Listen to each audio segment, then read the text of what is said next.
Hello, good morning mga kagandang buhay. At dito po ako ngayon sa Canlaon Livestock Auction Market. So, feature natin ulit yung mga kalabaw. Ang Canlaon po ay isa sa mga stockyard na pinupuntahan namin na may maraming mga displaying kalabaw. At since na bibili tayo ng mga kalabaw ngayon, bida ang ating mga kalabaw, ang pambansang hayop natin. Ayan. So, subaybayan niyo po ang aming sipatan ngayong araw ng linggo dito po sa Canlaon Livestock Auction Market.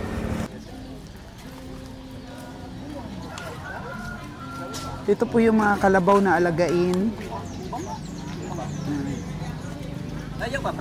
Tanong-tanong po tayo ng presyo. Hello kuya! Balik kalabaw na po kami. Bibili na po kami ng kalabaw. Yeah! Oo. Medyo undersized yung kay kuya. Magkano po ito? 6.5 na? Ang ganyan. Undersized with overpriced. Mga kaganabuhay yung unang tanong natin. 65. Oo, babalik na kami sa pagkakalabaw sa mga presyo lang po na kaya namin. Medyo pricey ito. 65. Marami talagang kalabaw ngayon. Kaninang umaga po, pagising namin ng mga 3:30 in the morning, grabe ang ulan. So, mas maganda dito, walang ulan ngayon dito sa Canlaon. Kuya, meron ka ba kalabaw? Balik kalabaw na kami. Ito sa'yo to?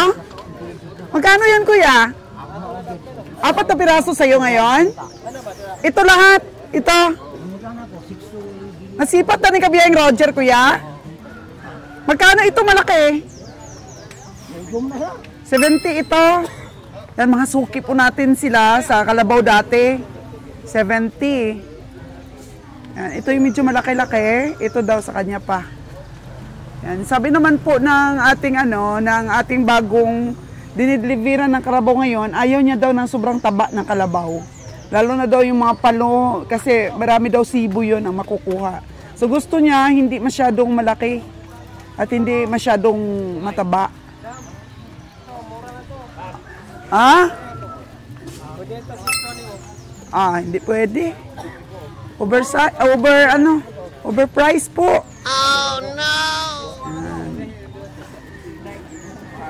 Yung mga unang presyo po nila talagang mahal. Ito, maganda rin. Ito, mga ganito, katamtaman lang. Dong, magkano maning kalabaw ni mo? 65 ang kalabaw. Unang presyo ni Dudong. Ito, kuya, yung 4 mong kalabaw? Yan yung 4 niyang kalabaw. Wow! Saan galing yung kalabaw mo? San Carlos po, mga kaganang buhay. Ito, medyo maganda ang katawan. Yan. Yung 3. Ito lang yung medyo payat-payat ni kuya.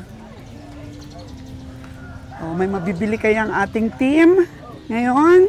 Si Kabeng Winnie po, sa bundok pa rin namimili ngayon. So, si Kabeng Roger lang po at si Nalon ang nandito. Ito, maganda rin. Natin? Spotting natin mabuti dito sa taas. Kung gaano karami yung mga hayop natin ngayon. Wow, madulas ka dyan. Yung nga yan po, mga kagandang buhay ang mga kalabaw ngayon. Medyo marami. So, sikat po talaga ang Canlaon, mga kagandang buhay. Every Sunday, mix ang mga hayop na binibenta dito. Dito sa bandang bungad, mga kalabaw. And then, dun banda sa may unahan, mga baka. And then, sa baba-baba pa is mga kambing and baboy.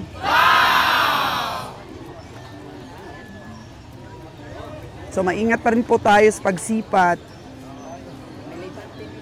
Pa-improve po ng pa-improve ang atin pong pamimili ng hayop compared po natin 2 years ago. Dahil 2 years ago po talaga, mga kaganang buhay, is puro pagtuklas, puro pagpamilyarize. Ngayon na lang po is adjustment. Ayan, mga adjustments na lang po ang ginagawa namin ngayon. So, nung una namin pamimili ng kalabaw, murang-mura ang presyong kuha sa amin. From 265 dati. So, di talaga nanalo ang mga biyahe namin noon dahil medyo mababa po ang karne na kuha sa amin. So, ngayon medyo tumastas po. Medyo tumastas po ang ating karne ngayon. Kaya masasabi natin nag-improve ang ating pamimili ng baka dahil siyempre marami na tayong nakita na mga buyer. Kaya nakakapamili na po tayo ng mga pupuntahan ng mga hayop nating napamili. So pili-pili po tayo ng mga mga magagandang ugali ng mga taga-Katay. Yung hindi po pansarili lang rin ang iniisip nila. So sa paglipas po talaga ng panahon ng pamimili namin, mga kagandang buhay, nalalagay po sa ayos.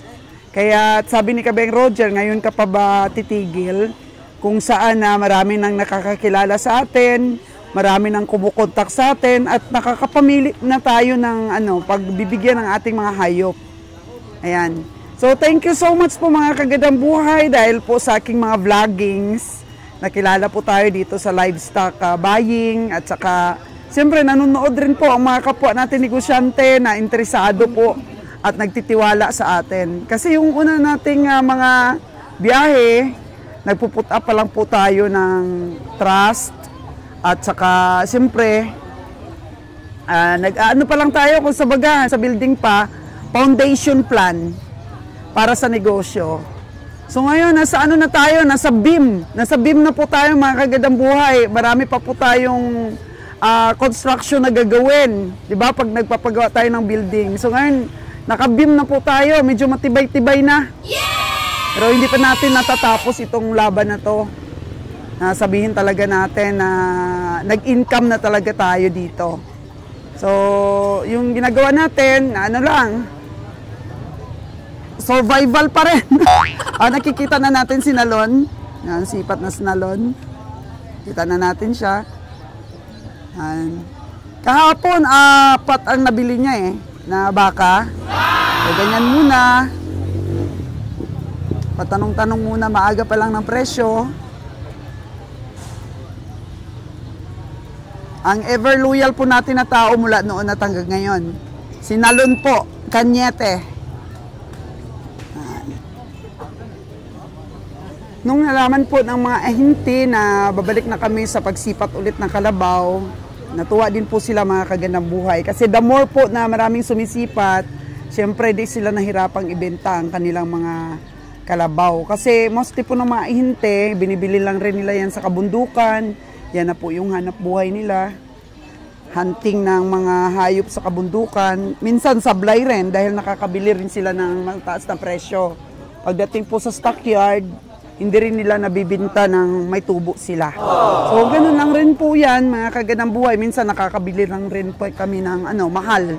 Tapos, nung kahapon, sabi ni Nalon, nabili daw nila ng ahente yung baka nila ng 70. Tapos nabinta nila ng 85. O, may 15,000 na kaagad yung ahente doon. Kaya pa tsamba-tsamba lang po ang buhay natin. No? Dong, magkano itong kalabaw mo, Dong? 62,000. Ito si Dudong, suki na talaga namin yan, mapakalabaw o mapabaka. So balik bili na kami ng kalabaw. Nasipat na ni kabiyahe yan? Hindi pa.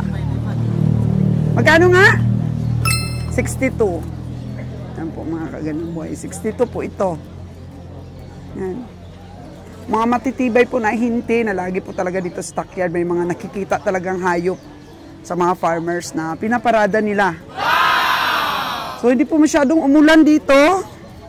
Ito pong mga kalabaw, hindi po ako natatakot na pasuot-suot po ako sa mga puwit po nila kasi hindi na ninipa ang kalabaw Pero sa awa naman po ng Diyos, hindi pa tayo nasipa. Wag naman po sana.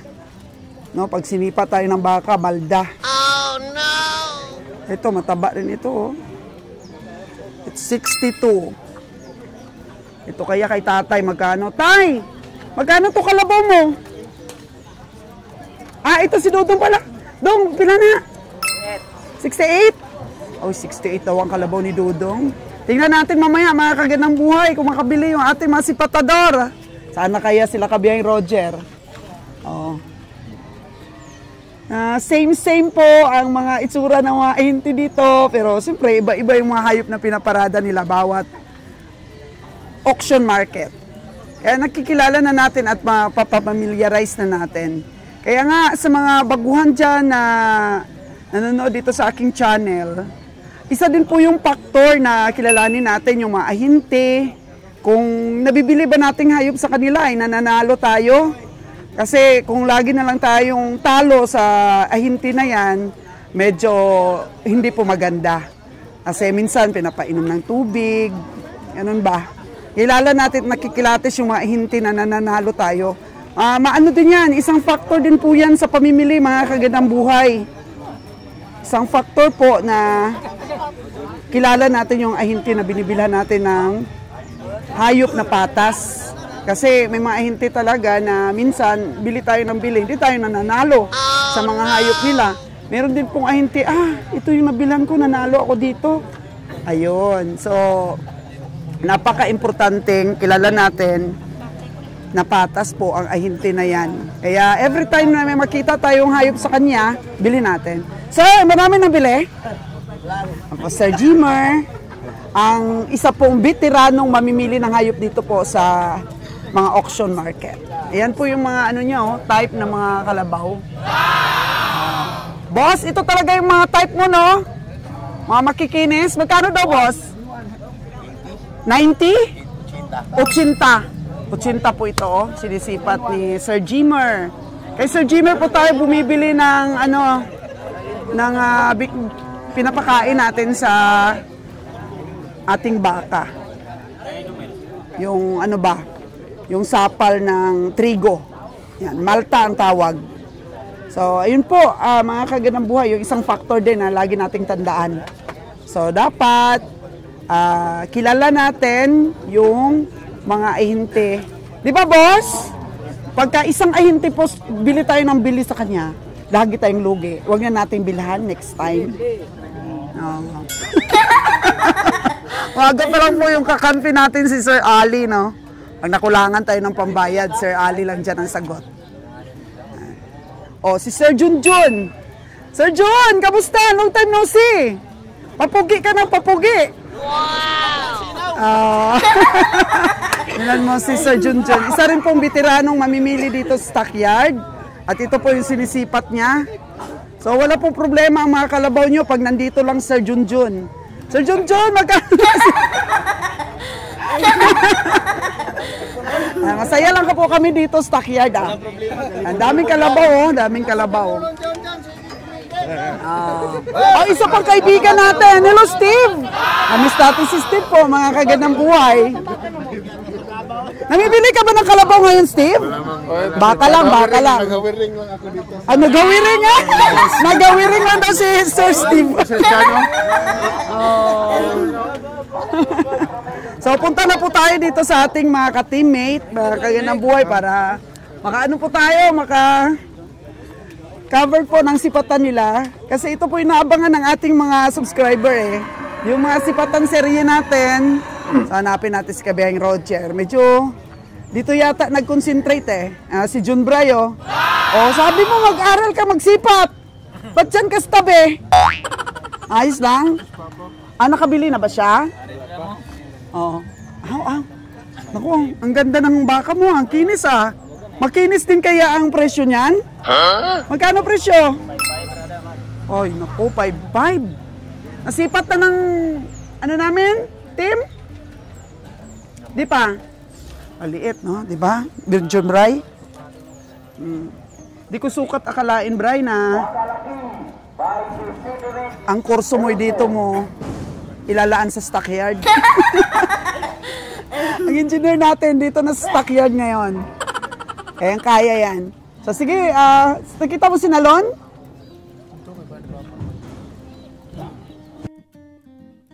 Ayan po yung mga baka ngayon na nakaparada po. Kabiyang Roger! May nasipat ka na? Maaga pa daw, sabi ni Kabiyahe. Parang ang gaganda ng mga kalabaw ngayon. Ganda ng mga katawan ng kalabaw ah. Ah, pitilayo ano. Oo nga eh. Kamusta? Layo man kayo. Madam. Tigador niya po sa boss. 25 di malayo ah.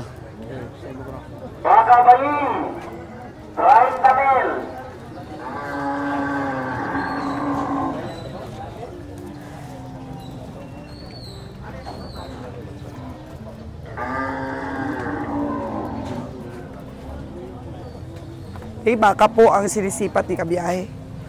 Pagkanda ang katawan ah. Bukag lawas. 5'8 lang. 5'8. 5'8 daw. Tawad ni Kabiyahe.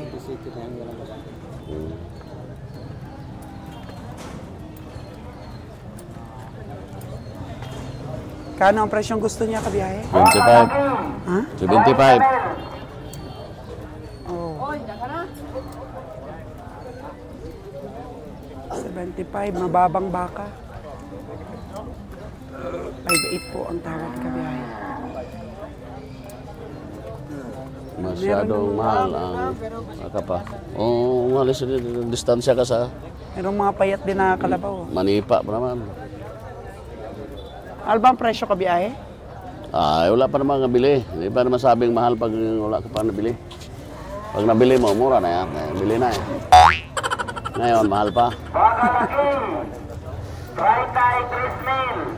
Baka laki, 33,000.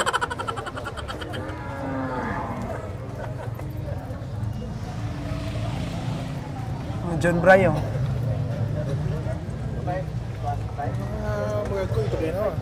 Jen. Jen, madam lang ko. May mga malalaki daw sa kabila. Wala. Hindi na sinalunaw. Ito, nagsulod sa likod.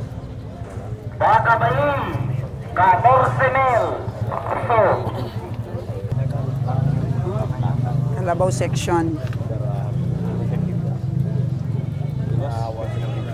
Ilan mo na?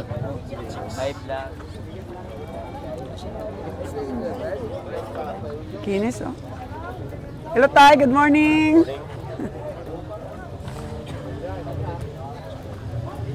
Sulit ba? Ito, nabili na ni Junjun, ha. Saan ni pre? Ito, hindi ba masyado mataba pag ganito? Okay naman, kaso lang ay mahal sa presyo niya.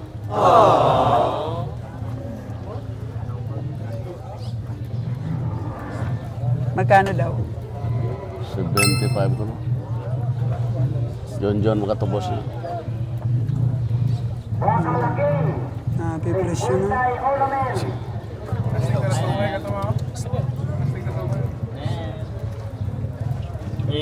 Uy, ang ganda naman ng sungay ng bakang ere. Ilan na dong? Ay, boss, sir. 60. 60? Ay, Wala mo na. kaibigan pala natin to ahente, oh. Oh. 60 yan? May tawad pa. Mukhang hindi naman masyadong mataba, oh. Matulis. Kanyang buto. Ito po yung mataba, oh. Yan, flat. Flat po yung ano niya. Oh. Yung likod niya, flat. Wala nang tawad yan, Tay? May tawad pa. Tawad pa. Hanggang magkano? Sinta na ba? Ay, sinta? 6.5 ang ilang ali. Ha? 6.5 ang ilang ali.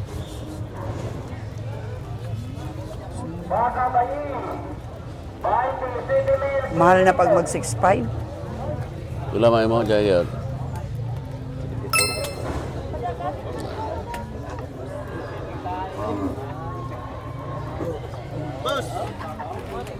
No, good morning! No, good morning! Magkano yung kabaw mo? 6.7? Do, suho na. O, pang-alagain daw. Taas presyo. Kulay mo, gana. Tawad pa naman yan. Kulay mo. Mataas yung presyo. Umpisa na istinta. Sobra ko gamay sa stinta, boss.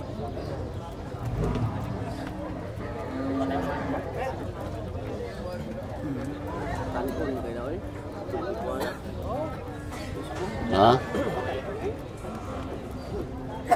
Sir Jimar.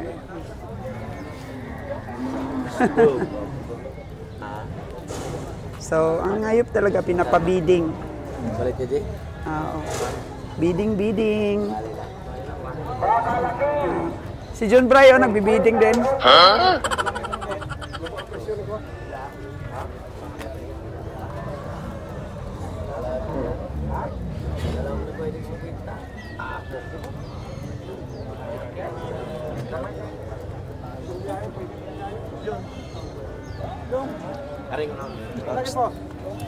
Sinta ka na ngayon niya. May sinta ko ngayon.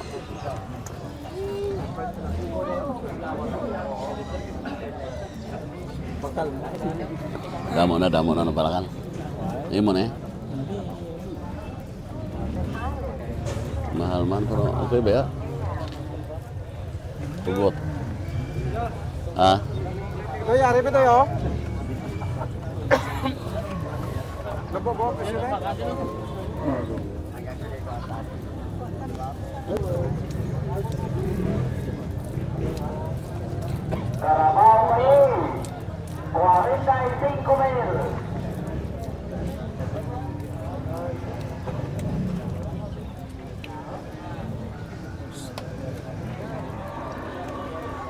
Tiyaga talaga po.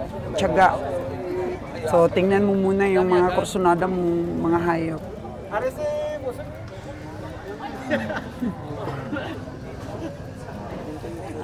Yan o, nakaparada na yung kay Boss Junjun o. Yan, may mga yellow na yan na may GP.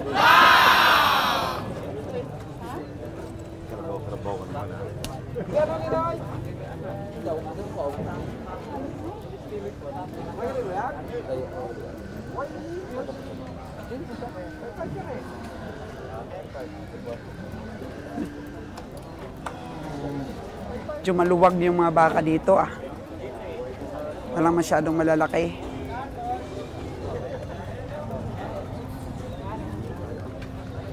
Oh. Ano kay baka? O si Steve, parang may nabili na si Steve oh. Parang may nabili na siya. Bilang wala pa naman tayo tawaran. Wala ka pang natawaran. Yung una mga presyo nila. Maya pa tayo bibili. Wala. Pilit ka, wala. Good attitude, kabihang Roger. Hindi na masyadong aggressive sa pamimili. O, kita ko si Nalondon. Panay diskarte na rin.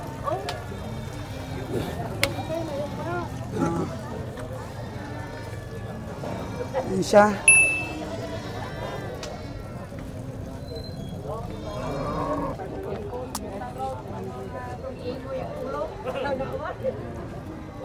Luwag, ang luwag at ang parang tahimik ang market auction ngayon.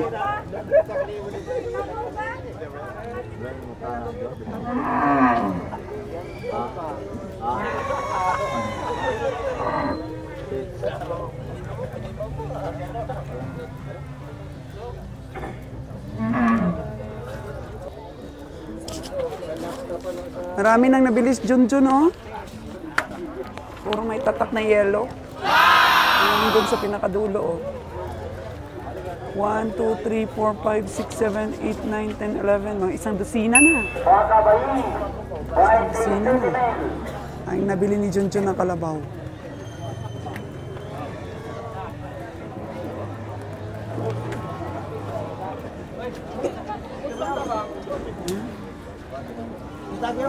Gano'n naman talaga, pagka umaaga pa, minsan wala tayong nabibili. Pero pag patanghali na, doon na, napafinalize po ang presyo ng mga sipatador natin. May nabili na? Wala pa daw, sabi ni Nanan.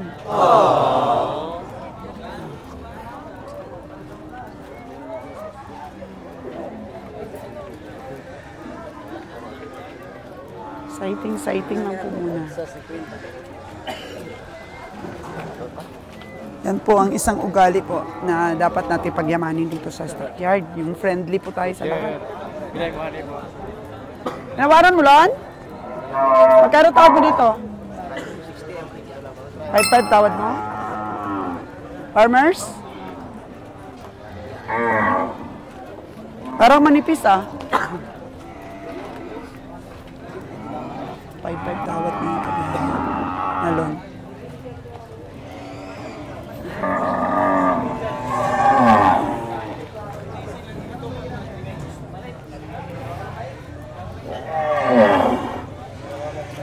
Ito po yung kambing section. Pero wala masyadong kambing ngayon ah. Maluwag yung sakyan. Tuto, boss mo.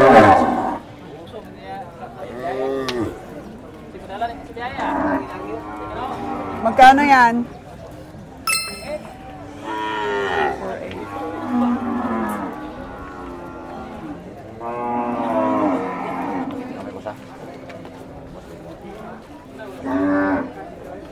Four, eight.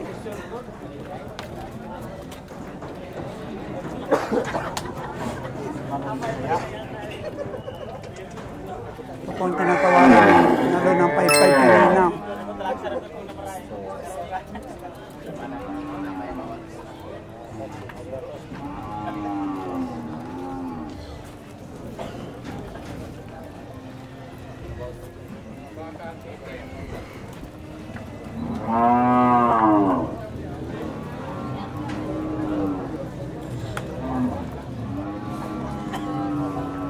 Magkano talaga ang gusto lon?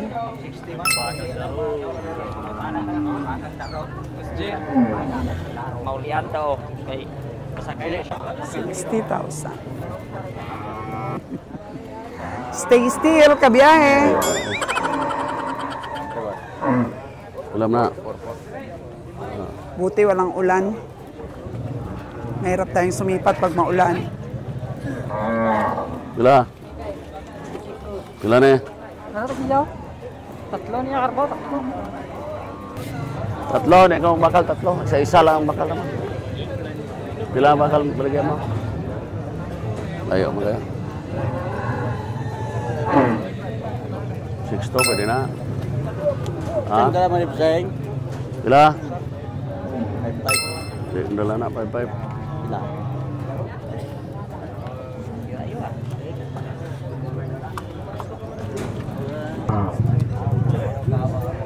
Ayaw mag-ayaw sa bulan. Gamay man.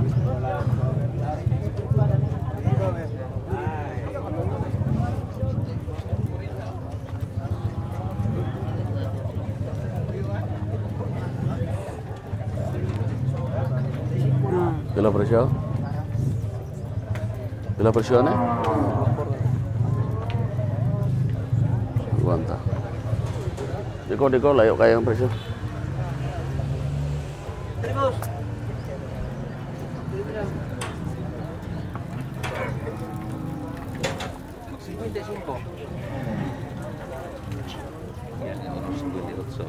Asa? Kaya. Kaya yung 58, ako 55 lang. 25, bisa ng 40 ka na. Ada. So, pagka ayaw ng 25. Isa lagi ang bilang mo na. Ha? Isa mo hospital. Asa?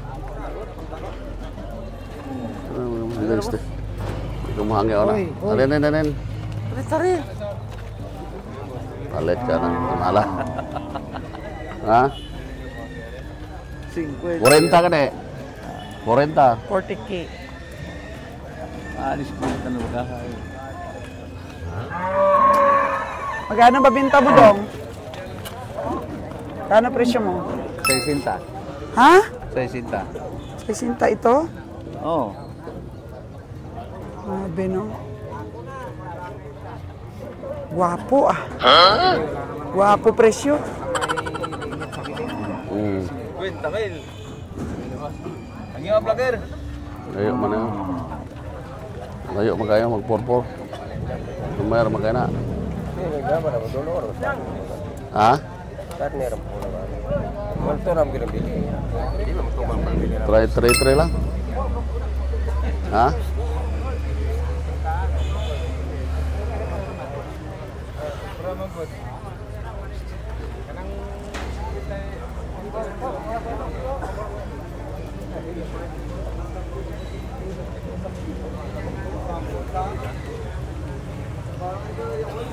Ito po mga kagandang buhay, ang sipatan na wala pa pong napupusuan. Maya-maya.